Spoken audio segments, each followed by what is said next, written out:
Hello everyone and thank you for stopping by. Today's video is going to be on Pokemon Go Legendaries.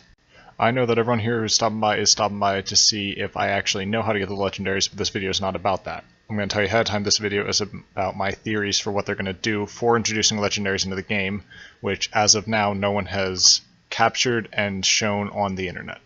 Several days ago, there was an article released on Euronet by Matthew Reynolds. This article detailed a YouTube video that had recently come out about legendary Pokemon being found in the source code of Pokemon Go.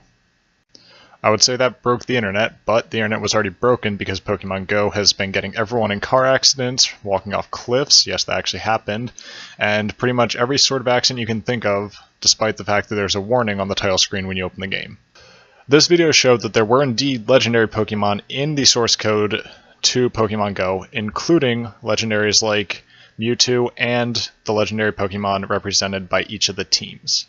After this video was released, every YouTuber stopped playing Pokemon Go and started making a video on how to get these legendary Pokemon, how they thought that you could get them.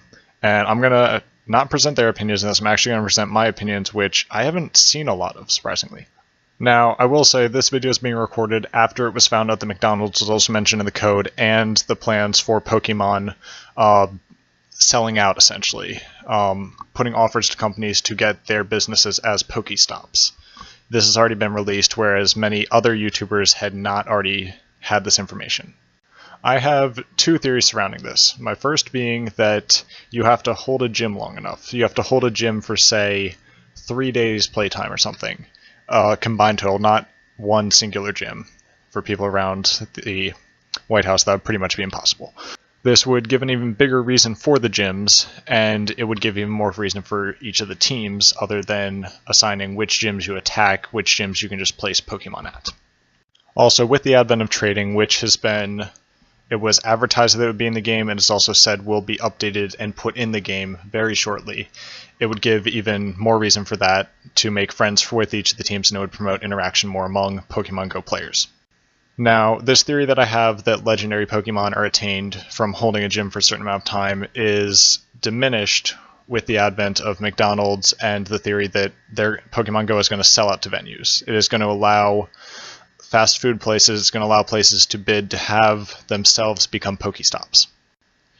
With this emerging, with finding McDonald's in the code for Pokemon Go, mentions of it suggesting that they're going to sell out to places like McDonald's and allow each McDonald's to become a Pokestop, it makes more and more sense to say that this is where you're going to be able to get legendaries. They, in the trailer for Pokemon Go, released showing a bunch of people in Times Square in New York whittling down a Mewtwo. Since you can't expect every person, all of the hundreds of thousands of people who have downloaded Pokemon Go, to all meet up in New York, all be at Times Square at that exact time, it would make sense if during those times you say, hey, you go to McDonald's, you have a 1 in 1,000 chance of finding a Mewtwo there. This would give even more incentive for companies to pay money to Pokemon Go to have their business, whether it be McDonald's, whether it be a bar, probably not bars. They might have an issue with selling to bars as the majority of the audience is under 21 playing this, but it would make even more of a reason for venues to opt in, pay Pokemon Go to make them Pokestops. It would also be something I believe fans would support and should support, as opposed to having these Pokemon only appear at select venues, as opposed to, say, having Times Square, you have to meet there at this day at this time. You can then just go to your local McDonald's. You might not find it there, but you might find the legendary Pokemon there. Or you can just go to the McDonald's down the street from that and hope to find it there. It makes it much more convenient for the players. These are just my ideas about what Pokemon Go is probably going to do for introducing legendaries into the game. I'd like to hear from you guys in the comments what you think. If you think this is the case, if you think that the legendaries are just something you have to get when you get to level 20, level 25, if you agree with other YouTubers you've seen. I would love to hear from you guys in the comments. Once again, thank you for stopping by, and I hope I taught you something nifty.